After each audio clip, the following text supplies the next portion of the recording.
Avant de commencer, je tiens à préciser que tout ce qui va être présenté aujourd'hui est totalement factuel. Par conséquent, toute censure sera parfaitement illégitime. Pourquoi vous parlez du Mnaïbrit et pas d'une autre secte?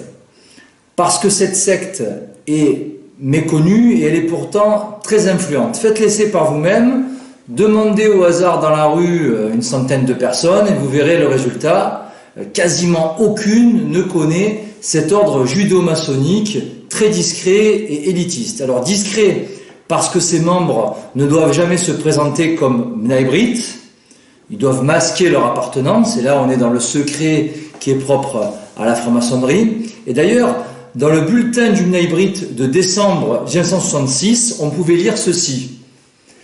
Il ne faut jamais paraître en tant que Mnaïbrit, agir avec discrétion. Alors la discrétion, vous me direz, c'est pas le point fort du tout d'un certain Bernard-Henri Lévy, qui serait affilié d'ailleurs au Mnaïbrit. Sauf que vous remarquerez que ce dernier ne s'est jamais affiché en tant que membre du Mnaïbrit. Le Mnaïbrit signifie fils de l'alliance en hébreu. Son symbole, c'est la menorah, le chandelier à 7 branches, que vous retrouvez d'ailleurs sur le site internet du Mnaïbrit. Il a été fondé le 13 octobre 1843 à New York, au café Sinzheimer, donc à New York aux États-Unis, par 12 francs-maçons juifs d'origine ashkénaze.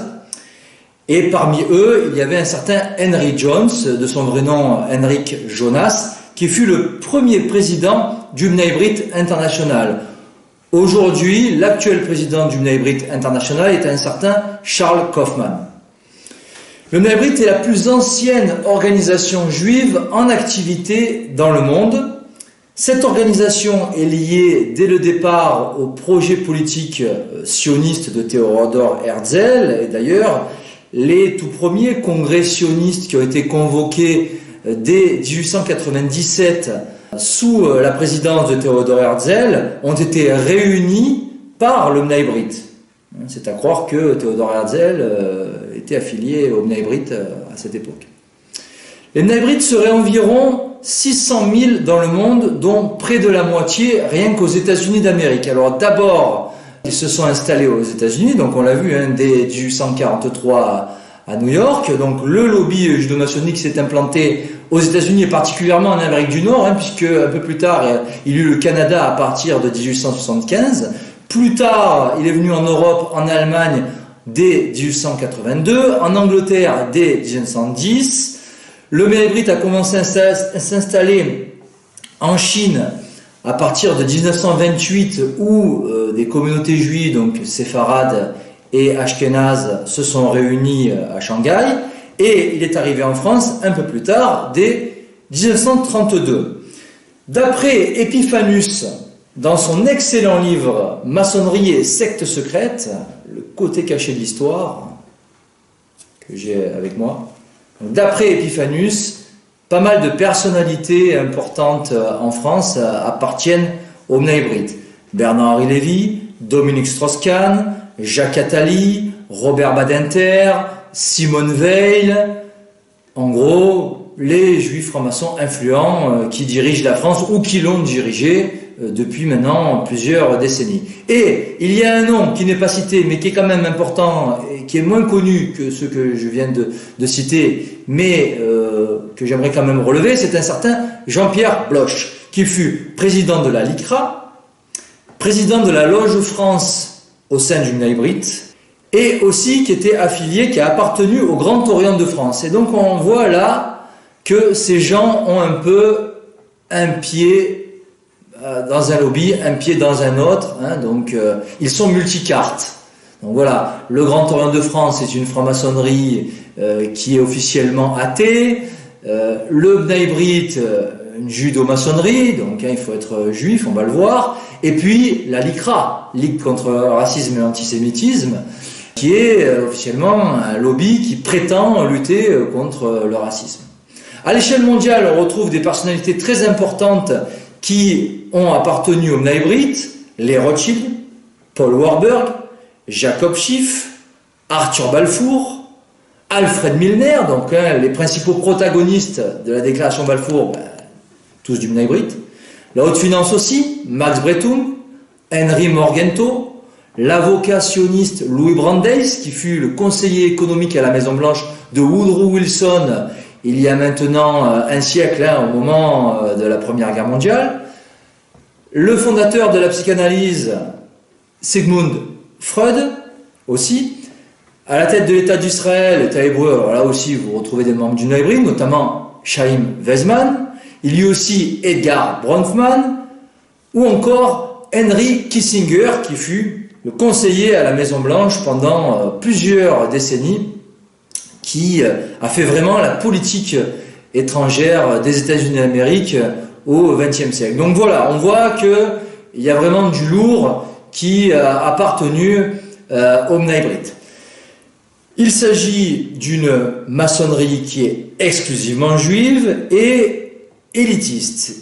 Il n'est pas simple d'y entrer. Un citoyen français qui a seulement des origines juives n'y entrera pas. Il n'y a pas de place au Bnei Brit pour les demi-juifs. Pour, par exemple, quelqu'un qui a seulement des origines juives, qui est marié à une catholique, voilà, les deux sont même pas pratiquants, qui fait pas partie de la communauté organisée, qui n'a pas un statut social élevé, voilà, il ne sera pas coopté au Bnei Brit. Il faut être juif, par sa mère, si possible, faire partie de la communauté organisée et avoir un statut social élevé pour être coopté au sein du Bnei Brit. La Menorah est le mensuel du Bnei Brit dans le district d'Orient. Et en juin 1924, on lisait ceci dans la Menorah. Le Bnei Brit accepte dans ses rangs tout juif pouvant contribuer par ses capacités intellectuelles, par son concours financier, par son ascendant moral, à relever le prestige d'Israël. En gros, il faut être une personne haut placé et être israélite pour faire partie du Bnei Brit. Cette judo-maçonnerie a clairement autorité sur le plan politique, sur les hommes politiques de la République française. Ils font pression, ils testent même certains, on l'a vu avec Nicolas Sarkozy, qui est passé par le Bnei Brit avant d'être élu à la présidence de la République en 2007. On l'a vu aussi plus récemment avec Anne Hidalgo, Anne Hidalgo qui s'est rendue au Bnei Brit le 6 février 2014 pour devenir ensuite maire de Paris en avril 2014, soit 2 mois après. Et là, il doit certainement y avoir une relation de cause à effet. Le Bnei Brit, de concert avec le CRIF, donc les deux, Bnei Brit plus CRIF, ont ordonné à la droite républicaine de ne pas passer d'alliance avec le Front National.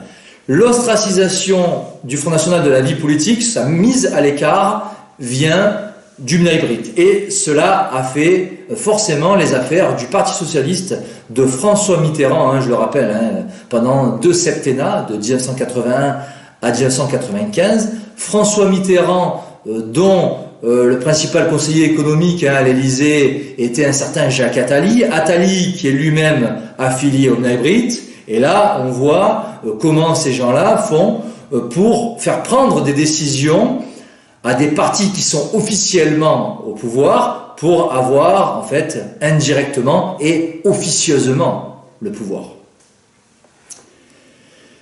La loi Fabius-Guessot est apparue sous le gouvernement de Michel Rocard, donc un gouvernement socialiste, et cette loi fut réclamée par écrit par le Bnei Brit en septembre 1987, avant d'être adoptée le 30 juin 1990.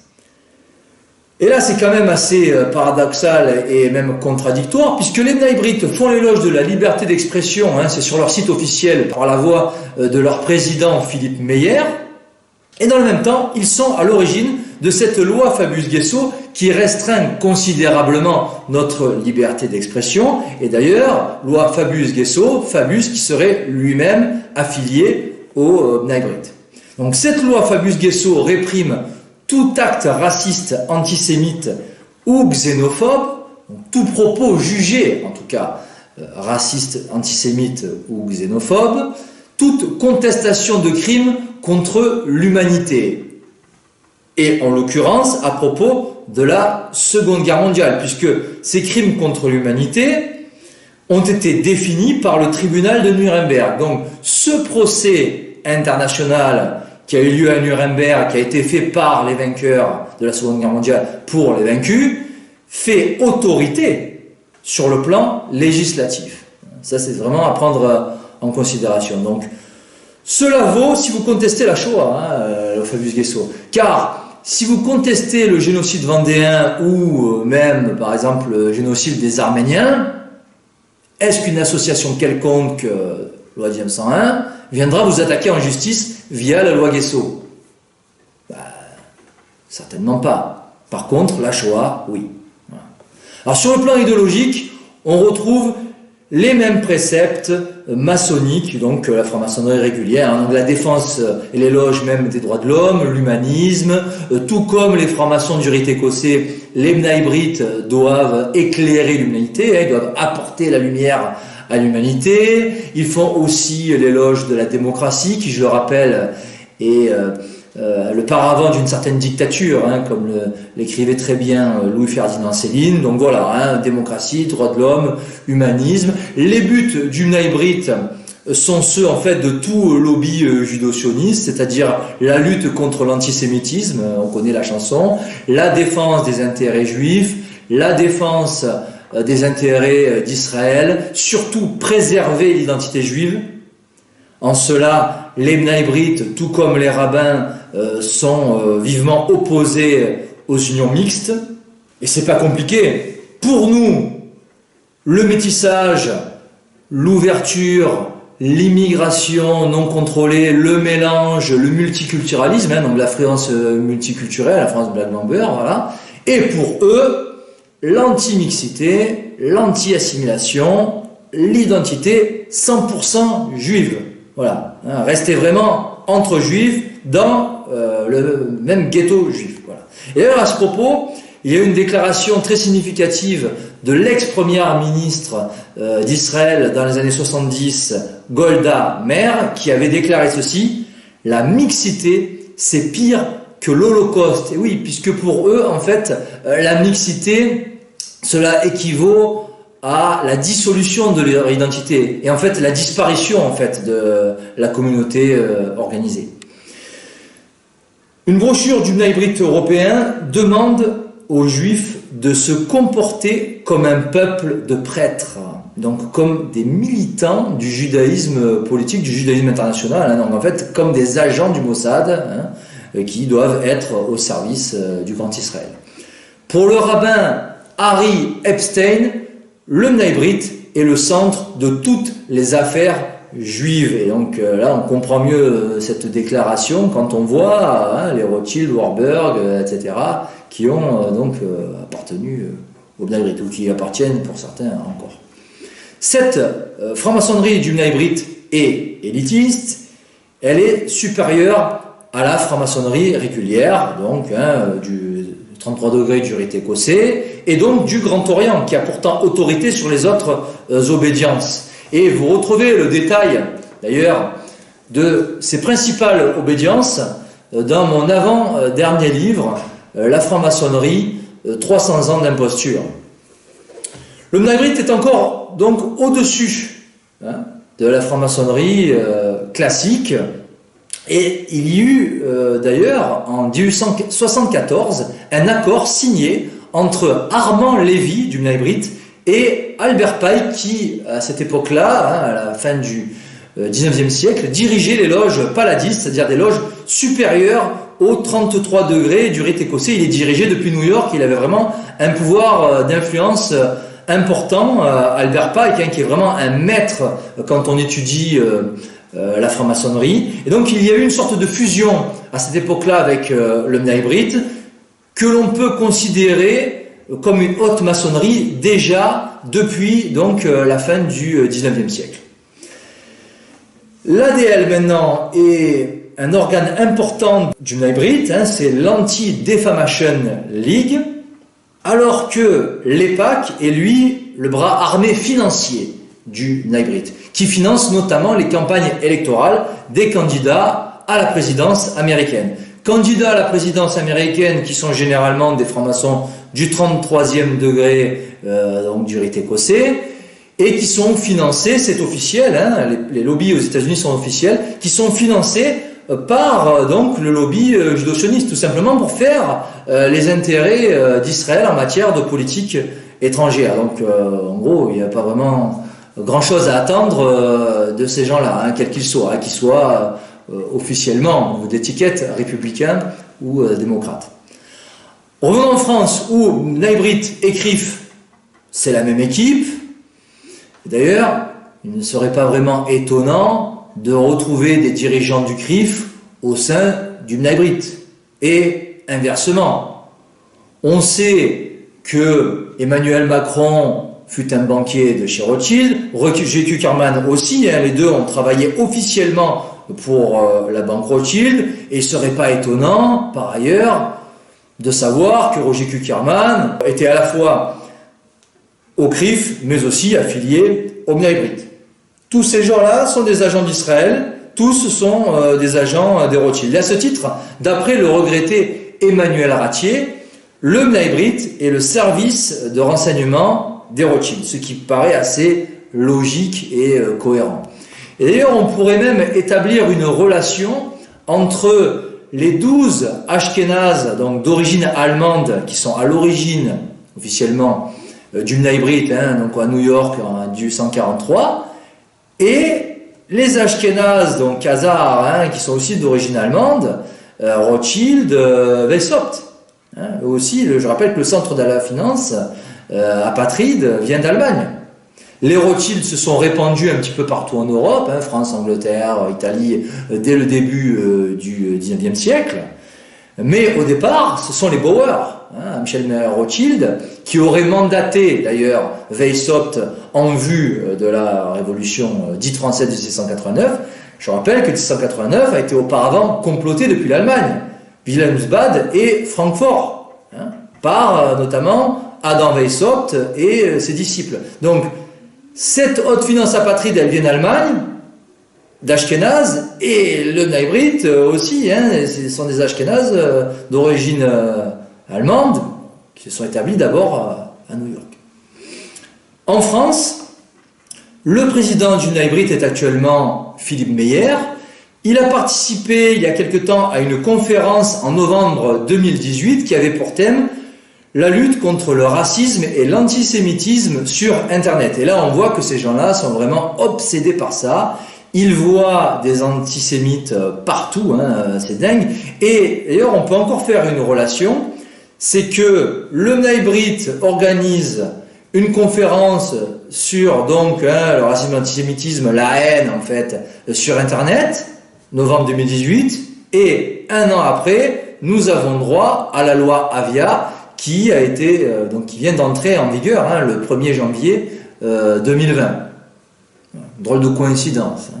Donc ce jour-là, Philippe Meyer s'est exprimé en présence de Gilles Taïeb, vice-président du CRIF, Conseil représentatif des institutions juives de France, et aussi de Sacha Gozlan, le président de l'UEJF, l'Union des étudiants juifs de France. Donc CRIF, UEJF, l'ICRA, Bnei-Brit, tout ça, c'est Israël en France. Voilà. Ce sont des lobbies au service d'une nation étrangère et dans le désintérêt de la France. C'est clair et net. En guise de conclusion, quelques faits historiques où le Bnei-Brit est clairement impliqué. Dès le début du XXe siècle, 1905, guerre russo-japonaise avec au niveau du financement d'un côté Warburg, de l'autre Schiff. Révolution bolchevique en 1917 avec le Kublobenko de Jacob Schiff, la déclaration Balfour la même année avec Rothschild, Balfour, Milner, tous Bnei-Brit. Juste un peu plus tard dans la foulée, le traité de Versailles, encore la création de l'ONU, mais aussi du Council on Foreign Relations, le CFR, par Edward Mandela House, lui aussi affilié au Bnei-Brit, et Paul Warburg. Un peu plus tard, en 1929, le krach financier avec à la manœuvre un certain Henry Morgenthau, haute finance apatride.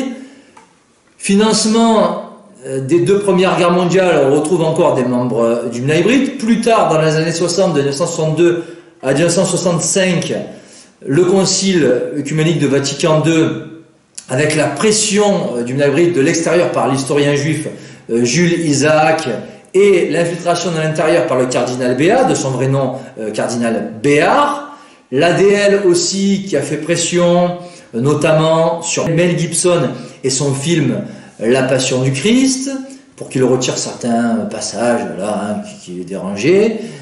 Aussi pression de l'ADL contre Henry Ford et son livre Le Juif international, et d'ailleurs Ford a dû faire marche arrière et rétro-pédaler. En France, on l'a vu, la mise à l'écart du Front National, qui doit servir de croque-mitaine pour faire élire en fait la marionnette voilà, du lobby sioniste, et aussi donc cette loi Fabius-Guesso. Donc on voit que le Mnabrite est en fait l'incarnation du complot talmudo-maçonnique, l'incarnation de ce lobby tout-puissant talmudo-maçonnique. C'est vraiment le constat que l'on peut faire lorsqu'on étudie le phénomène des sociétés secrètes. Pour aller plus loin sur le sujet, je vous recommande vraiment la lecture du livre d'Emmanuel Ratier, Mystère et secrets du Mnabrite, vraiment un livre incontournable sur le sujet. Lecture aussi de mon livre La franc-maçonnerie, 300 ans d'imposture, où il y a vraiment tout un chapitre consacré au Mnabrite, où j'ai puisé mes infos bien sûr chez Emmanuel Ratier, mais aussi chez Monseigneur Join, et ses divers numéros du péril judo-maçonnique, et aussi des infos sur le site internet officiel du Mnabrite international.